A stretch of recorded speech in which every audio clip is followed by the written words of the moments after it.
ಎಲ್ಲರಿಗೂ ನಮಸ್ತೆ. ನಾನು ನವೋದಯ ಕೋಚಿಂಗ್ನ ಆನ್ಲೈನ್ ಅಂದರೆ ಯೂಟ್ಯೂಬಲ್ಲಿ ಉಚಿತವಾಗಿ ಮಾಡೋದಕ್ಕೆ ಡಿಸೈಡ್ ಮಾಡಿದ್ದೀನಿ. ಏಕೆಂದರೆ ನಾನು ಕಳೆದ 3 ವರ್ಷದಲ್ಲಿ ಸುಮಾರು 50ಕ್ಕೂ ಹೆಚ್ಚು ಗೌರ್ಮೆಂಟ್ ಸ್ಕೂಲ್ನ ವಿಸಿಟ್ ಮಾಡಿದ್ದೀನಿ, ಮಕ್ಕಳ ಜೊತೆ ಮಾತಾಡಿದ್ದೀನಿ, ಮಕ್ಕಳು ಓದೋದು ಬರೆಯೋದೆಲ್ಲ ನೋಡಿದ್ದೀನಿ. ನನಗೆ ಆಗ ಅನಿಸಿದ್ದು, ಈ ಮಕ್ಕಳಿಗೆ ಸರಿಯಾಗಿ ಟ್ರೈನಿಂಗ್ ಕೊಟ್ಟರೆ ಈ ಮಕ್ಕಳು ಪ್ರೈವೇಟ್ ಸ್ಕೂಲಲ್ಲಿ ಓದ್ತಾ ಇರೋ ಮಕ್ಕಳ ಜೊತೆ ಕಾಂಪೀಟ್ ಮಾಡ್ಬೋದು ಅಂತ ಅನ್ನಿಸ್ತು. ಆದ್ದರಿಂದ ಗ್ರಾಮೀಣ ಭಾಗದ ಮಕ್ಕಳಿಗೋಸ್ಕರ ನಾನು ಉಚಿತವಾಗಿ ನವೋದಯ ಟ್ರೈನಿಂಗ್ನ ಯೂಟ್ಯೂಬಲ್ಲಿ ಮಾಡೋಕ್ಕೆ ಡಿಸೈಡ್ ಮಾಡಿದ್ದೀನಿ.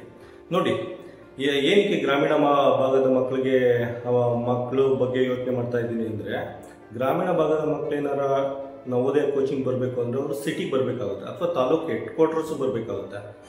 ಮನೆಯಿಂದ ತಾಲೂಕು ಹೆಡ್ ಕ್ವಾರ್ಟರ್ಸ್ ಬರೋಕ್ಕೆ ಮಿನಿಮಮ್ ಅರ್ಧ ಗಂಟೆಯಿಂದ 45 ಮಿನಿಟ್ಸ್ ತೊಗೊಳುತ್ತೆ.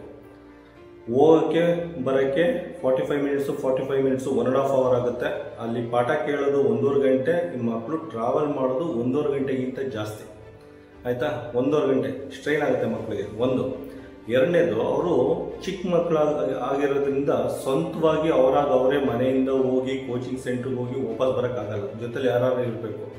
ಈ ಮಕ್ಕಳು ಬಾಳ್ಗೆಡೋದಲ್ಲದೆ ಅವ್ರ ಪೇರೆಂಟು ಬಾಳ್ಗೆಡಬೇಕು. 1.5 ಗಂಟೆ ಅಲ್ಲ, 3 ಗಂಟೆ ಟೈಮ್ ವೇಸ್ಟ್ ಆಗುತ್ತೆ. ಪೇರೆಂಟ್ಗೆ 3 ಗಂಟೆ ಟೈಮ್ ವೇಸ್ಟ್ ಆಗುತ್ತೆ, ಮಕ್ಕಳಿಗೆ 1.5 ಗಂಟೆ ಟೈಮ್ ವೇಸ್ಟ್ ಆಗುತ್ತೆ. ಆದ್ದರಿಂದ ಇವೆಲ್ಲ ತಪ್ಪಿಸ್ಬೇಕು ಅಂದರೆ ಆ ಮಕ್ಕಳಿಗೆ ಆನ್ಲೈನ್ ಕೋಚಿಂಗ್ ಕೊಡಬೇಕು.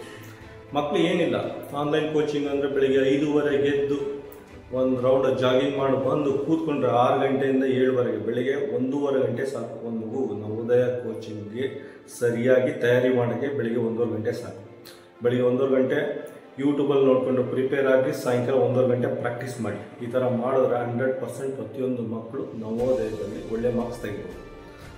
ಸೊ ಅದಕ್ಕೋಸ್ಕರ ನಾನು ಗ್ರಾಮೀಣ ಭಾಗದ ಮಕ್ಕಳಿಗೆ ಉಚಿತವಾಗಿ ಆನ್ಲೈನಲ್ಲಿ ಅಂದರೆ ಯೂಟ್ಯೂಬಲ್ಲಿ ಪಾಠ ಮಾಡೋಕ್ಕೆ ಡಿಸೈಡ್ ಮಾಡಿದ್ದೀನಿ. ಧನ್ಯವಾದ.